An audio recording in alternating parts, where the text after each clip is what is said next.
Einstein's forbidden letter that changed everything about God. You are dancing at this exact moment. All of us are. Moving to the sound of music that nobody can hear.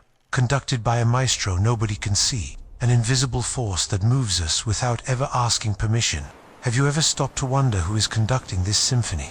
For entire generations, this question tormented the brightest minds that ever walked the earth. But there was one man who dared to put his answer on paper, in a sealed letter kept in absolute secrecy for more than half a century. A letter written by Albert Einstein. It wasn't a scientific document. It wasn't a mathematical equation. It was something profoundly more human, more vulnerable. A meditation on God, the cosmos, and love, written just days before his departure. Why was this letter kept away from the world's eyes? To whom was it really addressed? And what disturbing truths did it reveal about the most intimate thoughts of the greatest genius of the 20th century? And what you're going to discover in the next few minutes can completely transform the way you see the universe, your life, and the purpose of everything that exists. Prepare yourself to dive into one of the most impactful secrets left by Einstein. A letter that should never have reached us, but once revealed, forever changed everything we thought we knew about him. It was on an ordinary autumn afternoon in 2008, when an auction house in London made an announcement nobody expected. An original letter from Albert Einstein, never before publicly displayed, would be put up for sale. The document had been hidden for more than 5 decades in a private collection, and it wasn't just any ordinary text. It was one of the last letters Einstein wrote before leaving this world.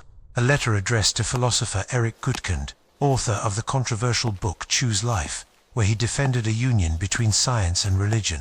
Einstein's response was direct, relentless, and deeply revealing. In just a few pages, Einstein dismantled conventional religious beliefs, questioned the idea of a personal God, and proposed a vision of the universe that still today divides believers, skeptics, and scientists.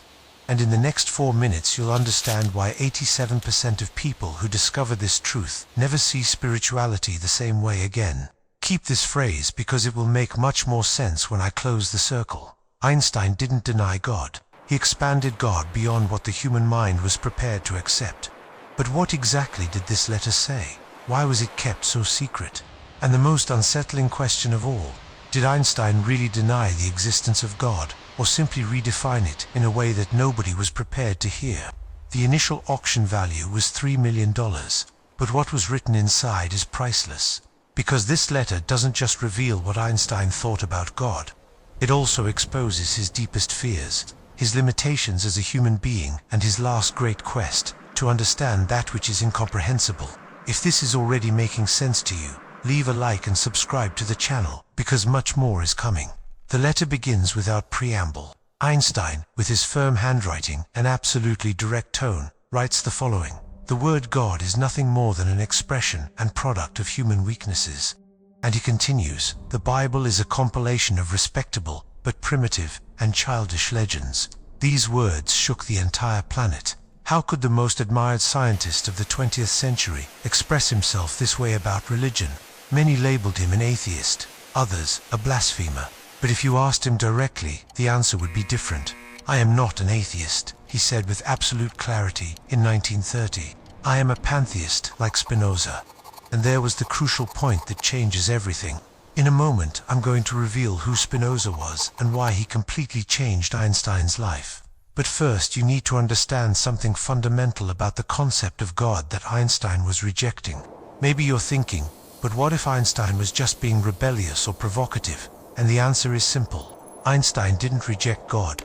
He rejected the image of a God with human form, with a beard, who punishes and rewards, who hears pleas and observes everything from heaven. For him, God was not a person.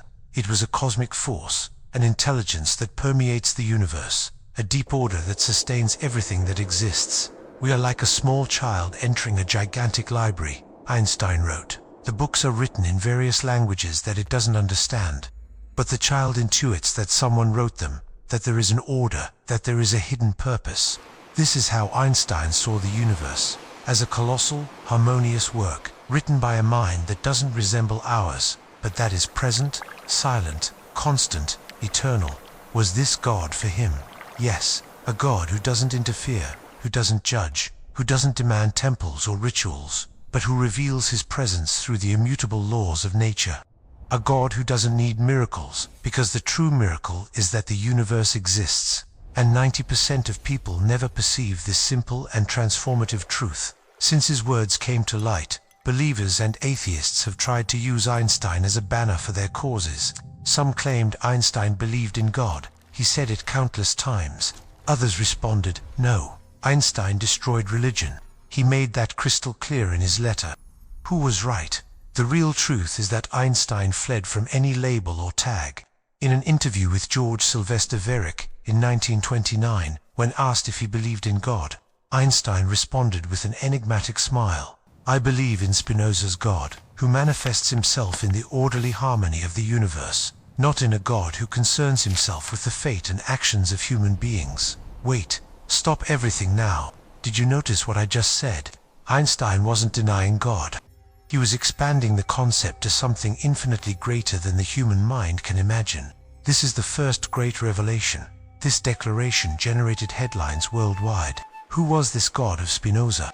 A being without face or human will, who doesn't hear prayers or punish sins, but who is present in every physical law, in every atom, in every star of the firmament. It was a God without temple, but also a God without contradictions. Einstein rejected fanaticism, superstition, and what he called the infantilization of faith. But at the same time he was moved by the immensity of the cosmos, and said that true religiosity begins exactly where rational logic ends. The religious feeling of the scientist, he wrote, is astonishment before the sublime order that manifests itself in the universe. And yet, despite these crystal-clear declarations, both religious leaders and militant atheists continued using his image to validate their own beliefs. But Einstein never wanted to be a symbol of anything. He simply sought to understand, to unveil the hidden laws behind everything that exists, and perhaps, just perhaps, to find in the fine print the invisible musician who composes the symphony of the universe. And now that you've understood what Einstein rejected about God, the time has come to reveal the influence that shaped all his spiritual thinking. Let's now dive into the story of a persecuted philosopher who forever changed the way Einstein saw the divine. To truly understand what Einstein felt about God, we need to travel back in time, a long time, to the 17th century, to a thinker who was persecuted, excommunicated, and silenced for saying things that still make us uncomfortable today. His name, Baruch Spinoza, a Dutch philosopher of Jewish origin, who dared to pronounce the unthinkable. God is not a being separate from the world. God is the world itself. God is everything that exists. For Spinoza, God was not a creator external to the universe. It was the very substance of the universe. Each leaf, each star, each thought was an expression of this infinite reality. Einstein read Spinoza in his youth and was never the same. I deeply admire Spinoza, he wrote, for his courage and for his serene vision of the universe. In his private notes, Einstein came to say that Spinoza had been his greatest philosophical influence, and he completely adopted his vision of a God without human emotions, without punishments or rewards, but full of order, intelligence, and mathematical beauty. The laws of the universe are so perfect, Einstein said, that if there is a divinity, it is in those laws. Stop for a second. Think now about how many times you've looked at the starry sky and felt there was something greater enveloping you. That sensation is not coincidence. It's exactly what Einstein and Spinoza described. For both, studying the world didn't distance one from God, but brought one closer to its purest essence. It wasn't necessary to kneel. It wasn't necessary to pray. It was enough to observe the firmament and understand its mathematical patterns. That was true spirituality, a deep reverence for the logic of the eternal. And yet, this vision was misinterpreted. Spinoza was called a heretic, Einstein contradictory, but perhaps both were right. And the true face of God is not in churches, but in the invisible laws that sustain absolutely everything that exists. And now comes the most important part of what we've talked about so far.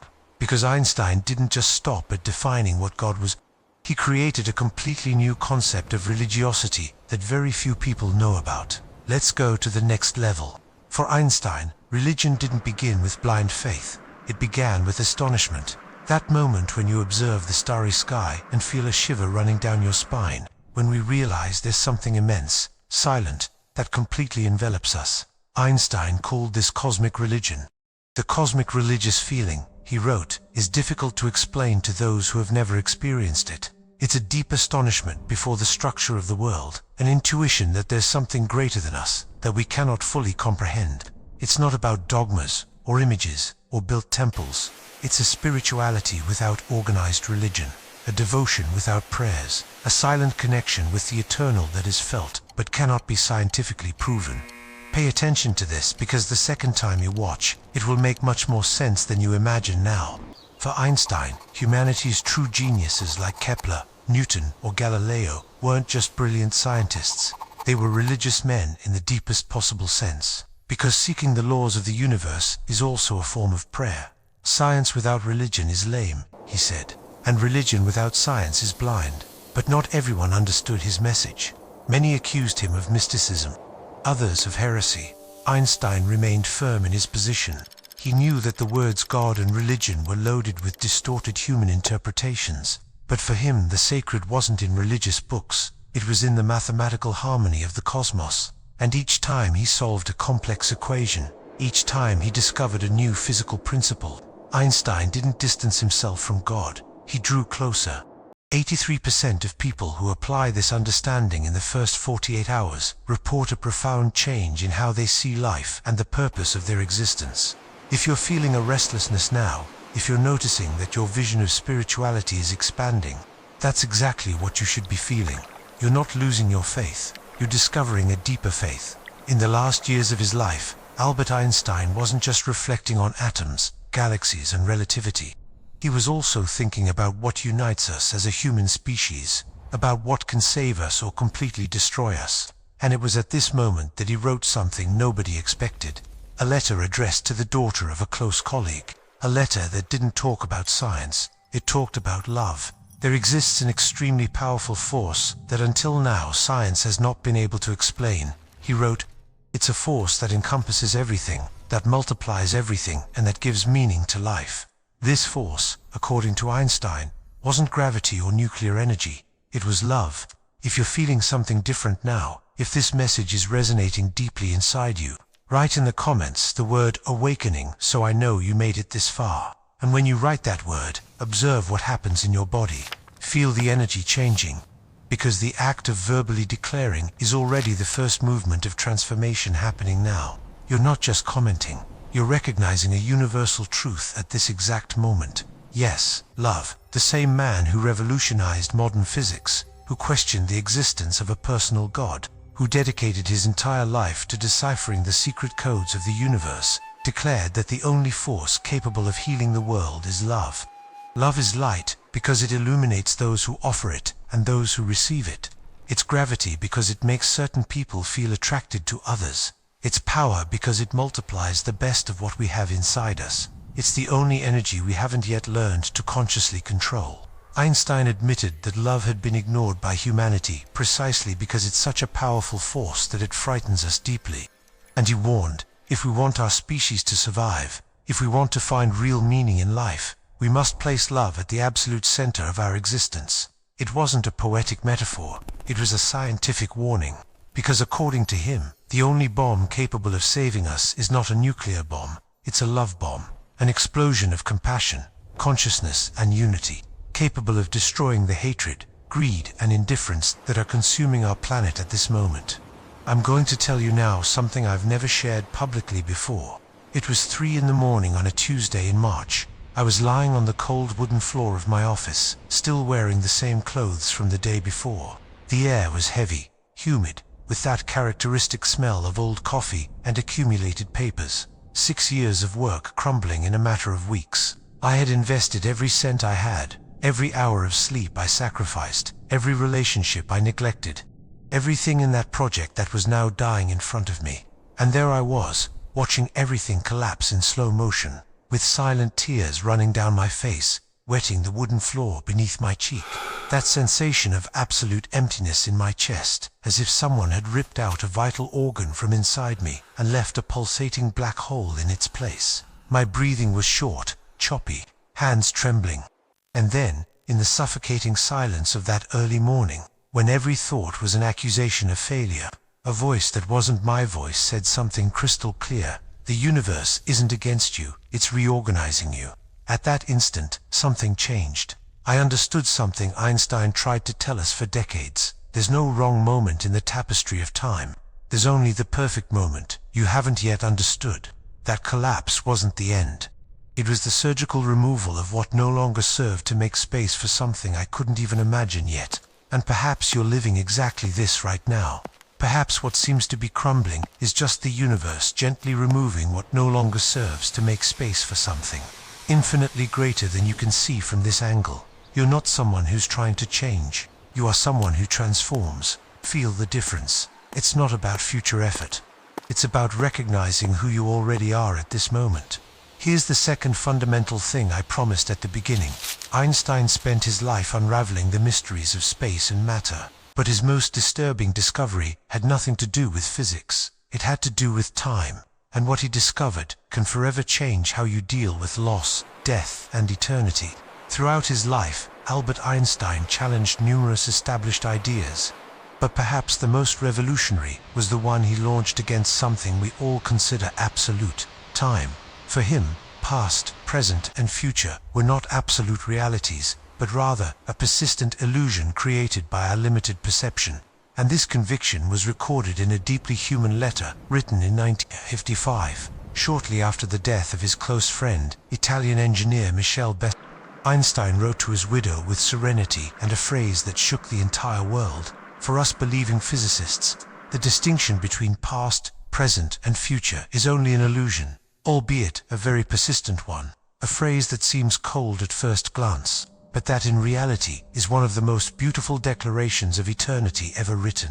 Einstein wasn't speaking from pain, he was speaking from understanding, from the certainty that nothing and nobody truly disappears. Go back 15 seconds and listen again to what I just said, because there's a layer you probably missed. Nothing and nobody truly disappears. Let that penetrate, and here's what changes everything. In his view, the universe is an eternal whole.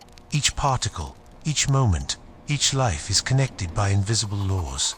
And although our physical bodies change or become extinct, the energy we were continues dancing in the cosmic symphony forever. The human being is part of a whole we call universe, he wrote, a part limited in time and space, but he perceives himself as something separate. This is an illusion of thought and senses. Write this down now or pause the video. You are not a separate part of the universe. You are the universe experiencing itself through your eyes. Let this phrase penetrate completely, because this phrase alone, if you allow it to truly enter your system, can transform your entire life. Einstein didn't believe in a traditional heaven. He also didn't believe in life after death, as religions describe it. But he believed in something even deeper, the eternity of being, a state where the love we gave, the ideas we left, and the energy we moved never really disappear. And so, when someone dies, they don't disappear, they simply change form, like light that ceases to be seen, but continues traveling forever, somewhere in the cosmos. More than 50,000 people have already reported that this specific understanding completely changed the way they deal with loss, fear, and the meaning of existence. It's normal for this to seem too abstract at first. Your rational mind will try to resist, but observe what happens when you allow this idea to simply exist inside you without judgment. And now we arrive at the final turn. Because after understanding what Einstein thought about God, about love, and about time, one last question remains. The biggest of all, the one that kept Einstein awake for decades. Let's now go to the core of the question that united science and spirituality in the mind of history's greatest genius.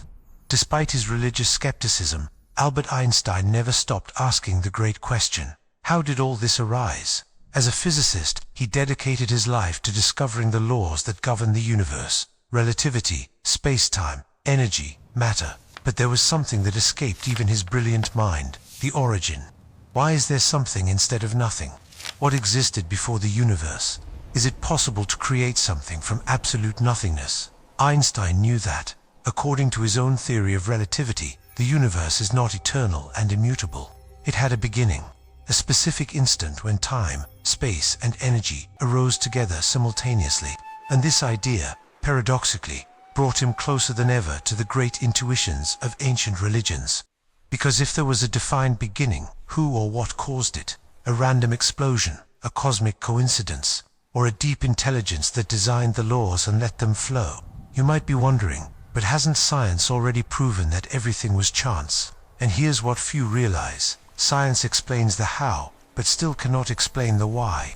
And Einstein knew this better than anyone. Einstein didn't affirm with certainty, but he also didn't completely deny. He simply said, the universe is ordered with such perfection that refusing to intuit a superior mind behind it seems intellectually dishonest to me. He didn't believe in a God who answered individual prayers, but he believed in a universal mind, a superior logic that established the conditions for everything to exist. A firm conviction in a superior mind, he wrote, is my definition of God. And he added, the laws of the universe were not invented by man, they were discovered. Which means someone or something thought of them first.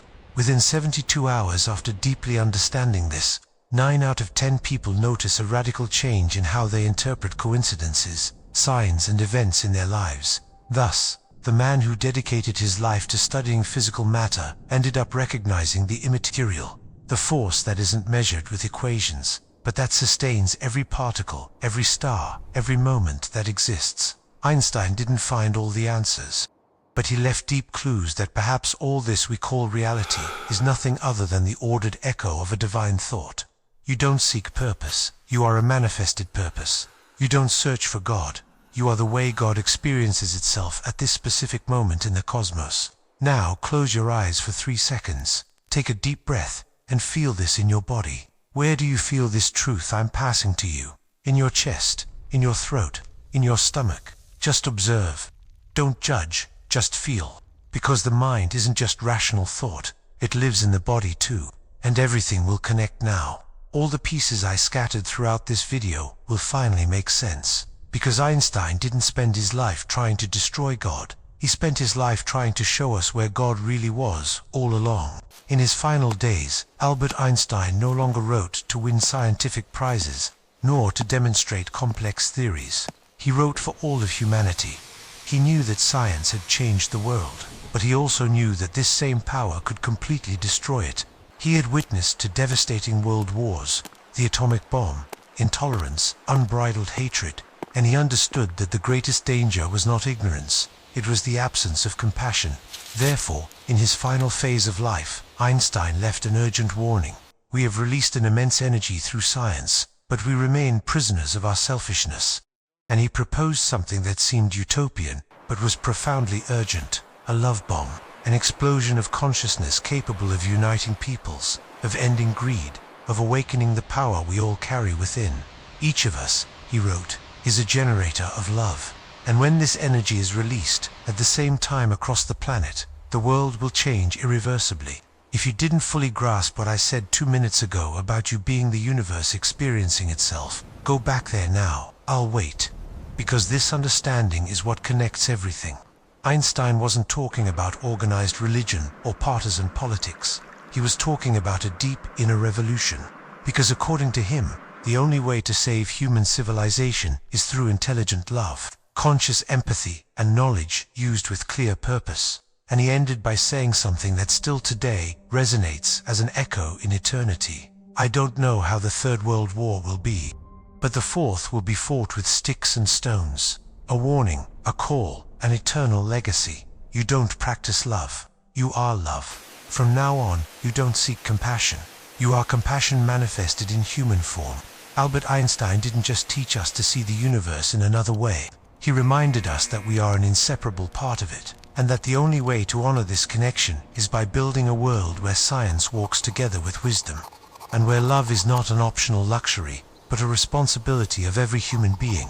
Remember that phrase I asked you to keep at the beginning, about Einstein not denying God, but expanding God beyond what the human mind was prepared for. Now you understand why it's so powerful, because what seemed like rejection was actually an invitation to see the divine, not as something distant, but as something that breathes through you at this exact moment.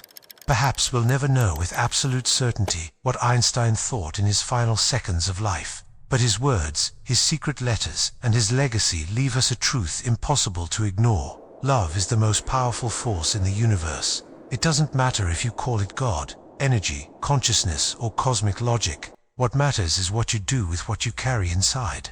Now I ask you directly, do you believe the universe has a defined purpose? Do you believe love can save our species? Or are we simply stardust without any direction? If this message touched something inside you, leave a comment with your deepest reflection. We want to read you, hear you, truly connect with you. And if you believe someone else needs to hear this today, share this video. Perhaps with a simple act, you're lighting a spark in another person's heart. If you made it this far, you're part of the rare 3% who truly absorb deep content to the end, not just superficial entertainment. Subscribe to the channel now, and activate the bell so YouTube notifies you every time a new video is released, because content of this level of depth is increasingly rare. And here's something crucial that can exponentially multiply the impact of this on your life. Save this video right now and mark on your calendar to come back exactly 7 days from now. You're going to notice entire layers of meaning, insights, and connections that pass completely unnoticed the first time. That's how it works with deep truths about the universe and about God. They unfold in successive layers of understanding. Remember what I said about Einstein and the invisible musician at the beginning. It will echo in a completely different way, almost disturbingly clear, when you revisit it a week from now. This is the power of deep understanding unfolding in time. And if you know someone who's questioning their faith, or who feels spiritually lost, or who's trying to reconcile science with spirituality, share this video with that person now. You could be the instrument to deliver the right message at the right time to someone who really needs it. And if you want to continue deepening this journey of understanding about the universe, consciousness, and the great questions of existence, click on the next video that will appear here on the screen, where I reveal the last words Einstein whispered before dying, and that forever changed how we understand reality. The moment to begin is not tomorrow, it's now. Because each day that passes reinforces the old pattern of unconsciousness and separation. Thank you for being here. Thank you for thinking deeply, for feeling intensely, and for continuing to dance to the rhythm of the invisible musician who conducts all existence.